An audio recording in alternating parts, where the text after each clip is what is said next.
This week, I've got Karate Kid Legends, which is the sixth film in the Karate Kid franchise. It is finally bringing together Ralph Macchio's Daniel LaRusso, and then we've got Jackie Chan as Mr. Han, who was the teacher from the Jaden Smith version. Here's a rundown of the homework you do or do not have to have done going into this.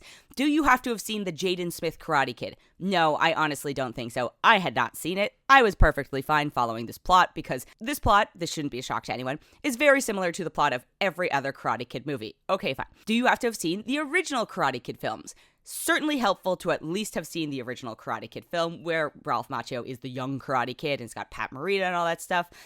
Do you have to have seen Cobra Kai, the Netflix series that I guess is now canon as a byproduct of all of this stuff? Or I think it was always canon, but this is the first time that they're trying to blend them together. It's helpful. I actually don't think you need to. I will give this film credit for going, we're going to dole out just enough expository information in order for you to be able to enjoy this without having to watch 6 seasons of a Netflix show and 5 other films. Although, again, I do think it's probably important to at least know the plot and a lot of the context of the original Karate Kid, because so much of this centers around the legacy of Mr. Miyagi, who is the sensei in the original film, and then, is the mentor figure to Ralph Macchio's character. So this is my thing about Karate Kid Legends. I mean, there are many things, but my big challenge with this is that this was 3 films jammed into one, and only one of those films is what I wanted to watch. So the biggest difference between this Karate Kid and any of the prior ones is that, so Ben Wong plays a character called Li Fong. He and his mother, played by Ming-Na Wen, are in China, and then they're moving to the United States because she gets a job here, and he already is well-trained in martial arts. He has been studying with Jackie Chan, who is they call him uncle. I don't know if he's a blood uncle or like just a cultural Asian uncle. It doesn't matter, honestly. But he has been studying with Jackie Chan. So he is not going into this without any experience, unlike the other films in which it's like, oh, you have to defend yourself and, you know nothing and we're going to train you up in 6 weeks or whatever it is. Ridiculous. But anyway, he is actually experienced in this. He moves to the United States, and then there's all the stuff about bullies. And of course, there is some sort of absurd karate tournament that must be entered. And it was so ridiculous, but I won't go too much into the details. So that's one plot point, right? Is that he is training for this tournament. Okay, fine. This is a pretty standard Karate Kid plot. Now, the other plots / stories are, you've got the Ralph Macchio, Jackie Chan. We have to figure out how to tie in their connections to Mr. Miyagi, and that they explain that it was 2 offshoots of the same martial arts. And it's just like, what's happening here? And it really felt like they were aggressively trying to shoehorn in the Cobra Kai Ralph Macchio side, because I think they wanted to ride the wave of affinity that people have for that series, which is a strategic move for sure. Now, did I need that part of the plot? No, it kind of made it convoluted, and I personally would have preferred just a Jackie Chan training Ben Wong story, because Jackie Chan is one of the greatest actors and performers, and especially action performers of all time. He's also funny. It made me miss like classic comedy Jackie Chan, and he's a serious character in this, and yet he still manages to infuse it. I think he and Ben have really great chemistry. And then there's this additional plot line with Joshua Jackson, who plays a neighbor of Ben Wong and Ming-Na Wen's characters in New York, and he was like a retired boxer and wants to enter a fight. So Ben Wong's character tries to train him a little bit and help give him additional skill. It's just, I was like, what is this? Why are we teaching this middle-aged man martial arts, which ironically is probably more in line with Cobra Kai at this point. But I like Joshua Jackson a lot. I think it could have been fine, and it does eventually figure into Ben Wong's character's motivations for entering this ridiculous karate tournament.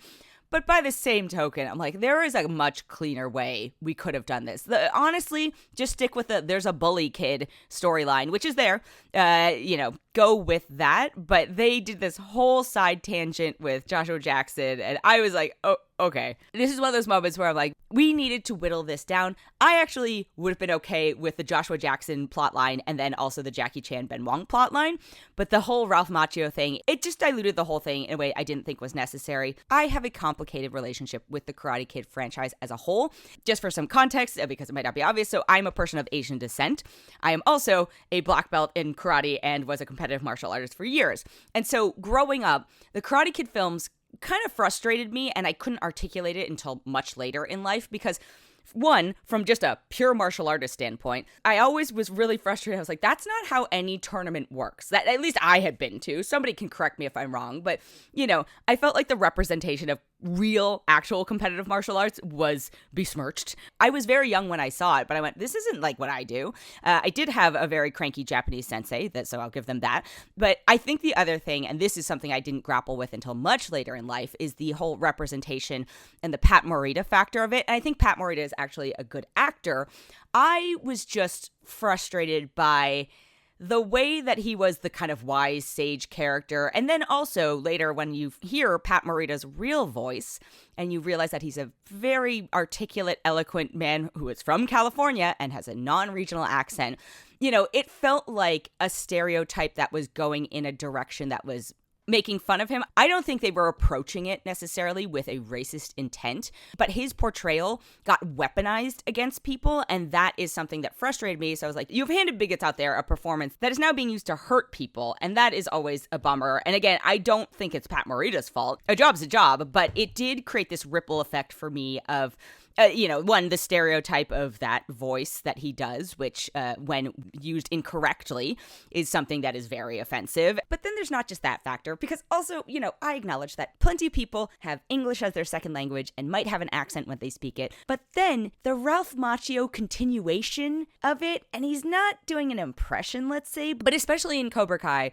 Ralph Macchio will use these Miyagi-isms and he'll use the broken English, and it is not a great look. Also, side pet peeve, the way Ralph Macchio says karate, he tries to overemphasize it so much, I think as a byproduct of trying to make it sound more ethereal or whatever, and he's like, karate, and I'm like, just say karate, man. You're also supposed to be a kid from the valley. But anyway, the other factor for me is people going, oh, you're Asian, you must know martial arts, and me going, yeah, I know martial arts. It's not because I'm Asian. It's because I enjoyed martial arts. I resented the original franchise. I'm not going to lie there. I did eventually watch Cobra Kai, and then that has its own issues. I didn't get into it until almost the 6th season, and then I just ended up binging the whole thing.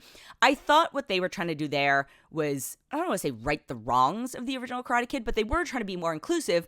The challenge was they didn't include any Asian people until I think season 4 of a 6-season series. I'm like, come on, like this is taking place in California, in the Valley. There are Asian kids around. So, I think this is a step in a better direction, Karate Kid Legends is, but I really wish they had just let it be a Jackie Chan and Ben Wong led film that fit into the more templated films that they've done in the past, instead of trying to shoehorn in the Ralph Macchio character who brings with him the baggage of the Mr. Miyagi part and the Cobra Kai part and all of that stuff. So overall, I had an okay time at this film. Again, I think it's because of my affinity for Ben and Jackie and Ming Na. And so if you are curious about it and you don't have the baggage that I have when it comes to Karate Kid, I think it actually could be worth a watch. It eked out overall I enjoyed this. I just wish they had been willing to bet on the actual core strength of this instead of being like, let's mitigate risk and add in Ralph Macchio, because I'm also like, is the Ralph Macchio fan base the same people who are watching, American Born Chinese or any of Jackie Chan's more recent stuff? I'm not sure. We're going to find out. But overall, it was okay. I also think this might be one you could, in theory, wait that went to streaming. I'm in a neutral zone about it, which is probably the best case scenario for it because I had some low expectations. I'm going to give this a 3.1 out of 5.